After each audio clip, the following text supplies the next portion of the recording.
Para sa mga nag-aabang kung meron man, ito na yung day 2 ng travel namin sa Japan. Ako nga pala si Paul, feeling vlogger dito sa Japan. Ito na nga yung araw na inaantay namin. Walang itinerary, walang plano, free day kumbaga. Bahala na kami kung saan kami mapadpad. Pero bago ang lahat, magbe-breakfast muna kami. Dadamihan na namin yung kain. Kung kayang isurvive yung maghapon namin, kasi ang susunod na kain namin is sa dinner na. Hindi sa nagtitipid kami, pero parang ganun na. Kuripot yan. Punta namin yung kasama namin. Punta namin yung kasama namin. Senior saka binata. May bata. Ayan, Sir Yan. Pabs. Good morning, Sir Pab. Good morning. Yun. Television, Sir Pab ba? Pasok kayo. Kapitbahay. Pasok kapitbahay. Pasok kayo. Hindi na kami kumain, no? Aray ko po. Kapitbahay. May ako na maligo. Ay, hindi pa ako naligo eh.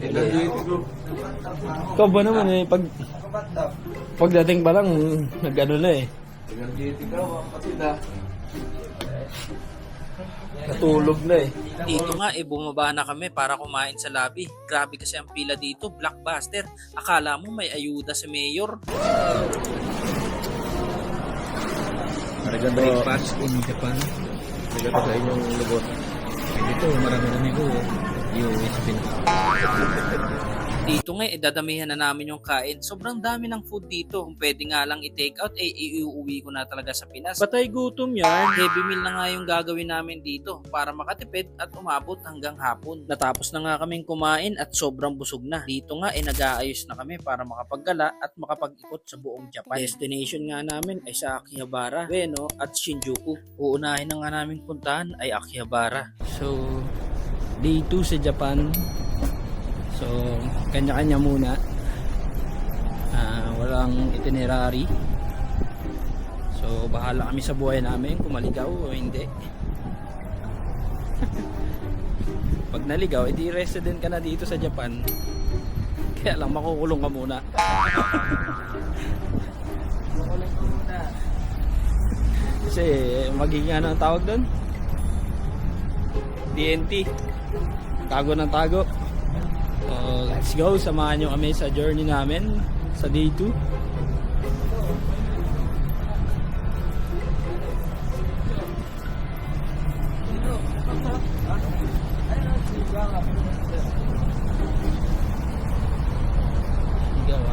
Yan yung hotel namin. Naglakad-lakad na nga kami papuntang station. Dito nga sa station, mauubos na agad yung oras namin sa kakaintindi ng mga direction. So inahanap namin yung Shinagawa Station.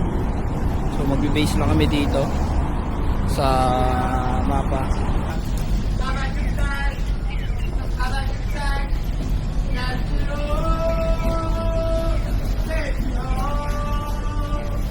To the place. Karating na nga kami ng station at may kumakanta pa. Dito na nga magsisimula ang kalbaryo. Di kasi namin maintindihan yung mga signage at kung paano kami makakakuha ng ticket. Saan nga tayo? Mapunta tayo Akibahara. Akibahara.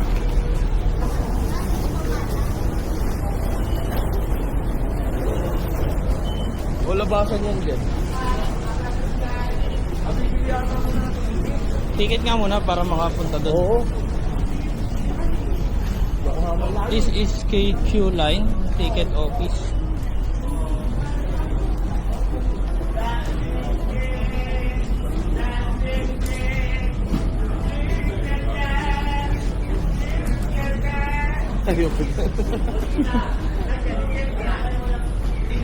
Ay.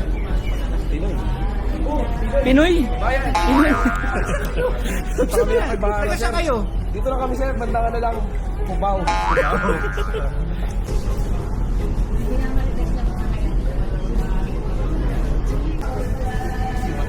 At sa Pilipinas pa kasi tayo pinanganak eh. Kung hindi na tayo pinanganak, tindahan na natin to. Ay, May tanong ako sa inyo. Ilang oras na kayo nandito? Ay, kababarating lang sir, kabababa lang. Baba lang namin. Akala ko isang oras na kayo nag-alam. Hindi na nakakabahan eh. Naabot na ng gabi. Wala pa rin. Trinay na nga namin umakyat at nakita namin yung parang information desk nila dito. At dito nagtanong-tanong na kami ng direction at nalinawan kami kung paano mag-commute dito sa Japan. Malaking tulong nga din yung Google Lens sa phone dahil natatranslate niya yung mga nakasulat na Japanese word. Kaya mas mabilis namin naintindihan yung mga naka-signage. First time di kayo, pare-pares tayo. Picture natin ang kapatid. Picture na boy.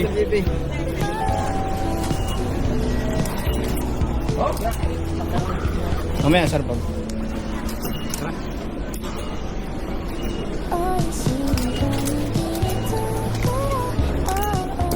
Okay na? Pwede na ba yan?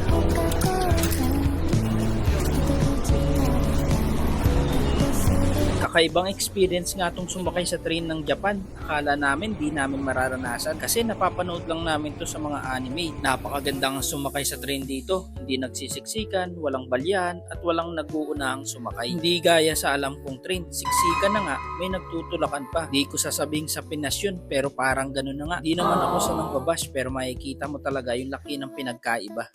Nahirapan kami dito mag-commute. Nalilito.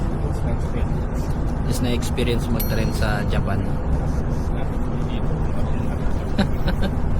Dapat marunong na tayo magbasa.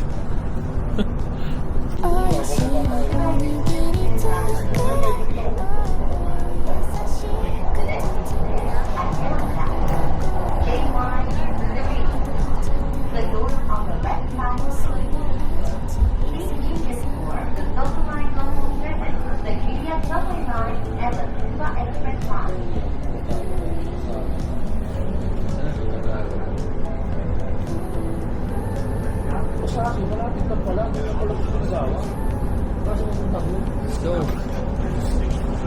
Ito ba yun?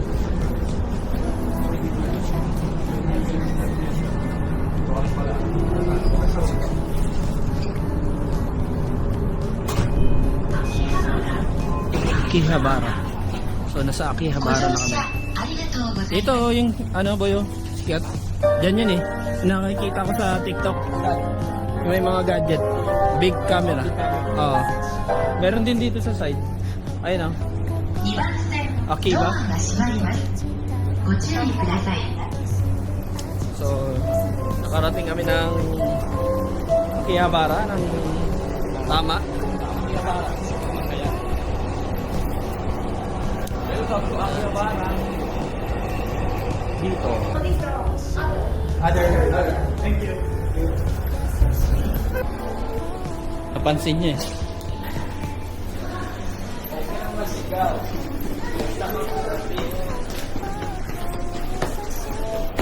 Hindi pa makalabas ng train station.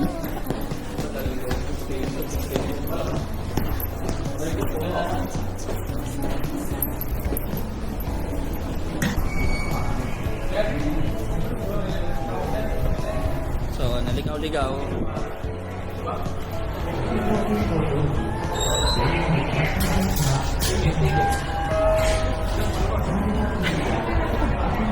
Dito tayo diba? Dalo.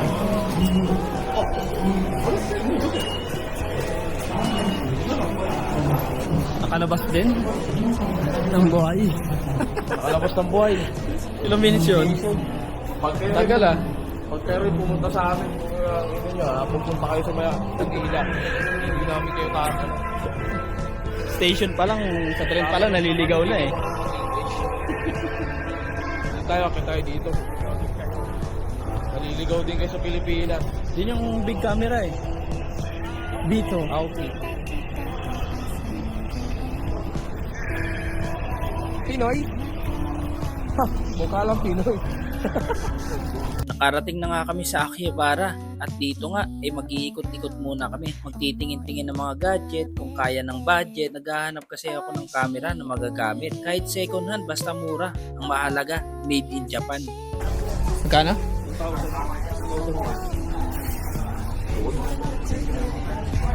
Parang mas trip ko to eh.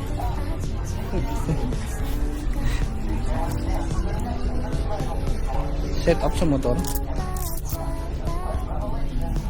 O diba? Bakit?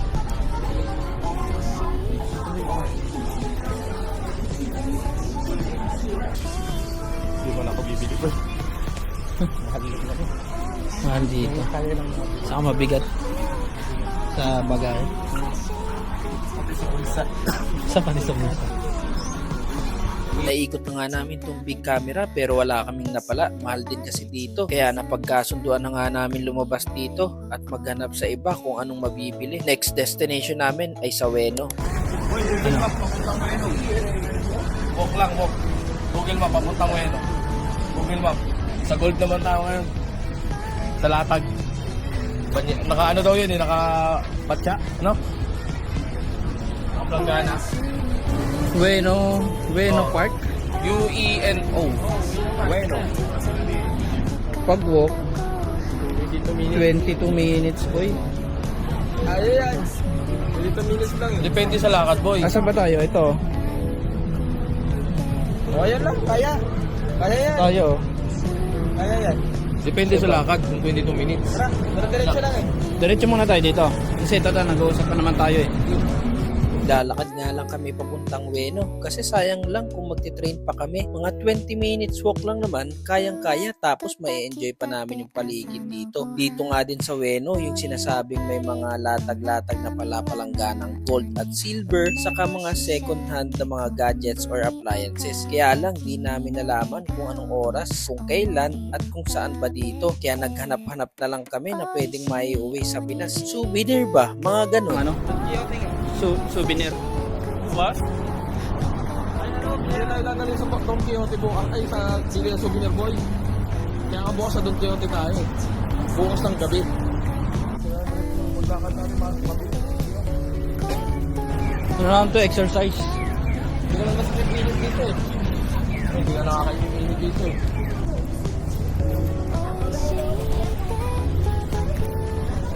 Shibuya, grabe. Ano? Tadaan na. Shibuya.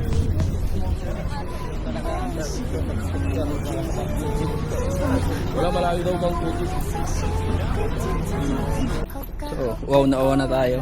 Iinom tayo dito sa drinking fountain ng Japan. Let's go.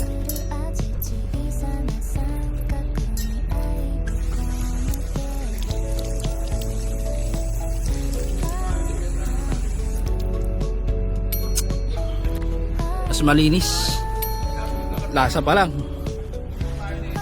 Malinis yung tubig sa mga public. So maraming murang maleta dito. Shoes. Affordable din.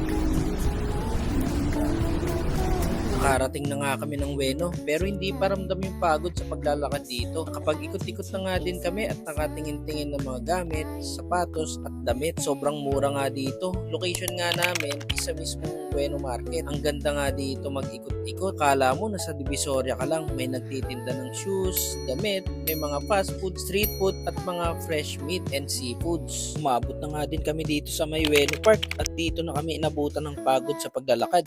Kaya nagpahinga muna kami saglit para makabuelo ulit sa paglalakad. Sulit naman yung pagpunta dito sa may Ueno. May mga konting souvenir, snack kaming nabili. Sobrang dami pang ang pwedeng puntahan dito. Kaya lang di nakakayanin ng oras namin kasi pupunta pa kami ng Shinjuku. After nga namin makapag-ikot at magpahinga dito sa may Ueno Park, dumiretso na rin kami sa Shinjuku. Dito nga, sumakay na kami ng train kasi malayo-layo to sa Ueno. Pagdating nga namin dito, namangha agad kami sa may LED screen na may pusa. Ito kasi nagtitrending sa TikTok yung may tugtog na